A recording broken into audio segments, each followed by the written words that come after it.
आप इतने परेशान क्यों दिखाई देते हैं? परेशान तो रहूंगा ना पार्वती, आखिर एक बेटी का बाप जो ठहरा। पार्वती, अब उसके हाथ पीले करने का समय आ गया है। पर हमारी आनंदी तो अभी सिर्फ 9 साल की है। अभी तो उसके पढ़ने, लिखने और खेलने कूदने के दिन हैं। देख पार्वती, लड़कियां पराया धन होती है और जितना जल्दी इन्हें घर से विदा कर दे उतना अच्छा है।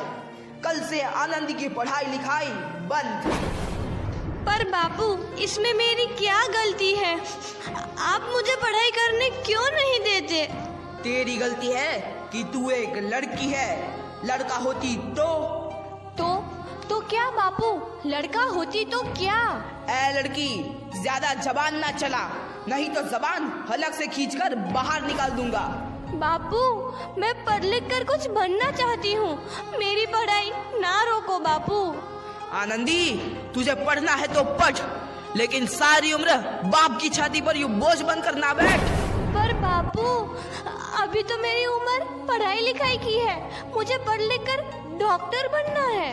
पढ़ाई पढ़ाई पढ़ाई, आज तो तेरी इन किताबों का काम तमाम करके ही छोड़ूंगा। ये ले।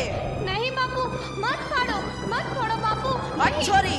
नहीं बापू, नहीं। बापू, ये तुमने क्या किया? तुमने मेरी इन किताबों को ही नहीं फाड़ा बापू, मेरी किस्मत फाड़ दी, मेरी किस्मत।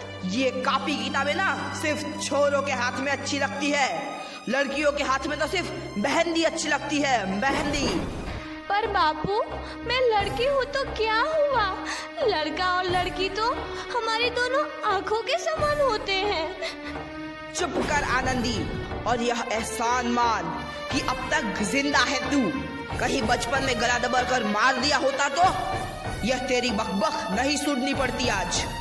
पर बापू, मुझे चूल्हा जलाना अच्छा ना लगे है। देख छोरी, जितना जल्दी हो तू चूल्हा जलाना सीख ले, उतना ही अच्छा है तेरे लिए। और हाँ, तेरा ब्याह तो होगा, वो भी कल के कल। अबला जीवन है तुम्हारी यही कहानी। आंचल में है दूध और आंखों में है पानी। मुझे माफ कर दे बेटी, तेरे बापू के जिद के आगे मेरी एक न चलेगी। माफ कर दे बेटी, मुझे माफ कर दे।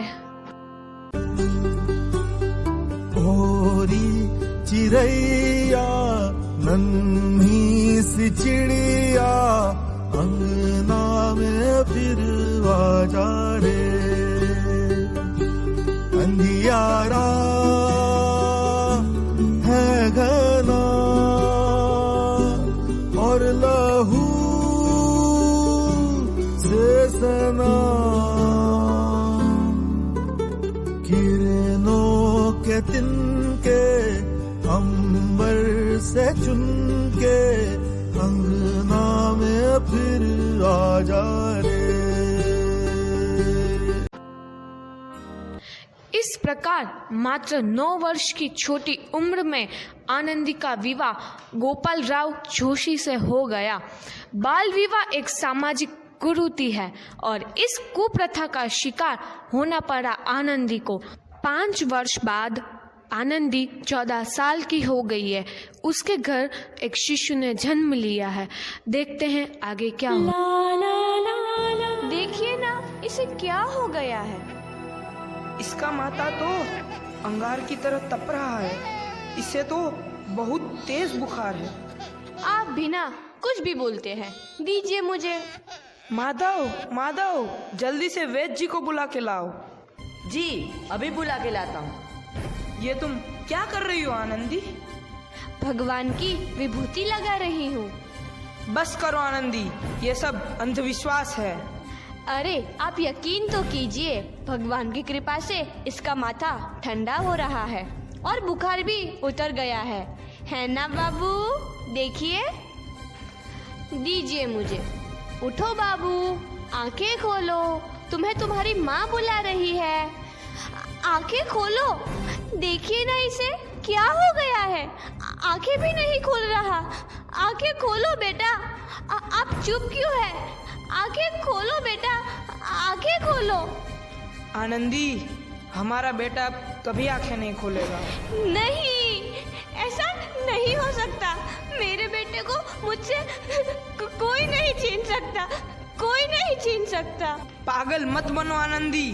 माधव, माधव, आनंदी, बंद करो ये पागलपन। भगवान ने मेरा बच्चा छीन लिया।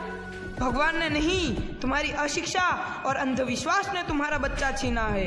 अगर तुम पढ़ी लिखी होती तो आज हमारा शिशु जीवित होता। तुम अनपढ़ थे आनंदी, अनपढ़। नहीं, अब मैं अनपढ़ नहीं रहूंगी, नहीं रहूंगी मैं अनपढ़। मैं पढ़ूंगी ताकि कल किसी और आनंदी को इलाज के अभाव में अपना बच्चा ना खोना पड़े। शाबाश आनंदी, और यही तुम्हारे अपराध के लिए प्रायश्चित भी है।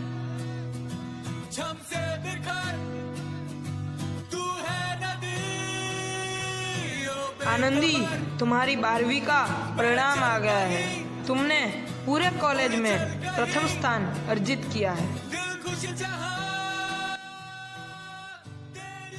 आनंदी, तुम्हारी मेहनत रंग लाई है। तुम्हें शिक्षा वृत्ति मिली है। ये लो तुम्हारे अमेरिका जाने की टिकट। मुझे शिक्षा वृत्ति मिल गई, मैं अमेरिका जा रही हूँ। पर ये सब मैं अकेले कैसे कर पाऊंगी? आनंदी, अपना आप को इतना कमजोर क्यों समझ रही हो? फिर इतना पढ़ने लिखने का क्या फायदा? तुम अभी गवार की। गवार नहीं हूँ मैं अब गवार।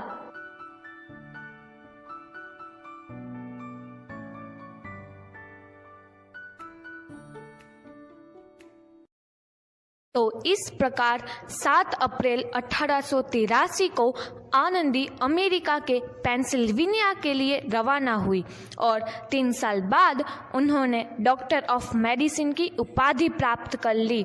इधर आनंदी के पिता की तबीयत बहुत खराब है।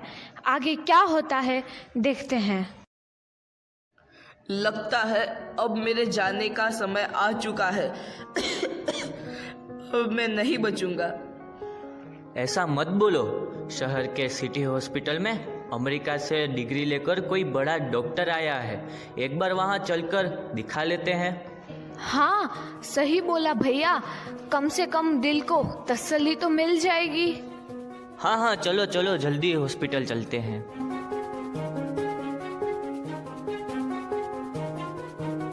इस मरीज की हालत तो बहुत ही खराब है। कोई चमत्कार ही इसे बचा सकता है। ऐसा मत बोलो भाई। डॉक्टर साहब कब तक आ जाएंगे? लो आ गई डॉक्टर मैडम। डॉक्टर मैडम जल्दी देखिए, मरीज की हालत बहुत ही खराब है।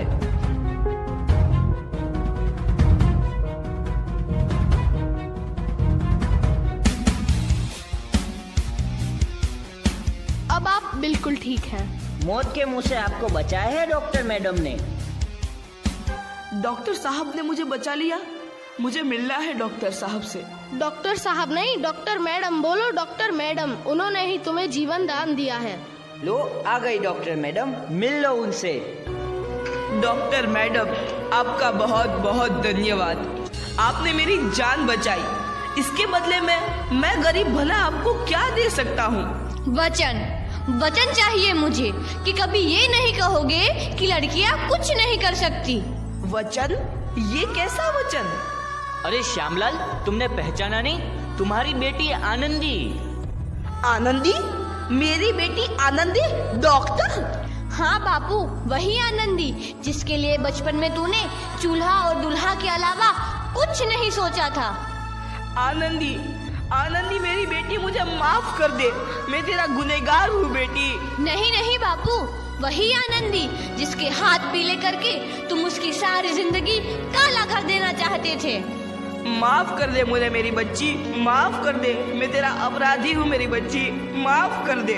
नहीं बापू, मैंने तो तेरा एहसान चुकाया है। याद है ना अपना एहसान जो बचपन में तुमने मुझ पर किया था?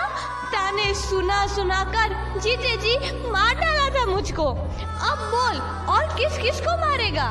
आनंदी बेटी, मुझे माफ कर दे मेरी बच्ची। मैं तेरा गुनहगार हूँ। बापू, आपने ही तो बोला था किताबें सिर्फ बेटों के हाथ में अच्छी लगती है, बेटियों के हाथ में तो सिर्फ मेहंदी। बेटों और बेटियों में फर्क करना दो आंखों में फर्क करने समान है। एक का पढ़ना और दूसरे का ना पढ़ना सामाजिक अंधकार है बापू, सामाजिक अंधकार। उपकार मांगता हूँ मैं तुझ जैसी बेटी का, जिसने सारी उम्र मुझसे कुछ ना मांगा तो सिर्फ बराबरी का दर्जा। वरना सच तो यह है कि मैं तेरी माफी के लायक भी ना हूँ। मुझ जैसा बाप तेरी बराबरी कर सके उसके मैं लायक भी ना हूँ मेरी बेटी, मैं लायक भी ना हूँ। अपने बापू को क्या माफ नहीं करोगी आनंदी? माफ कर दो आनंदी, माफ कर दो। सुबह का भूला यदि शाम को घर लौट आए तो उसे भूला नहीं कहते। बापू तो इस प्रकार आनंदीबाई जोशी ने अपनी मेहनत और अटूट इरादे से न केवल भारत की पहली महिला डॉक्टर बनी, बल्कि आगे चल के उन लड़कियों के लिए सुनहरा रास्ता दिखा गई जो जीवन में कुछ करना चाहती थी।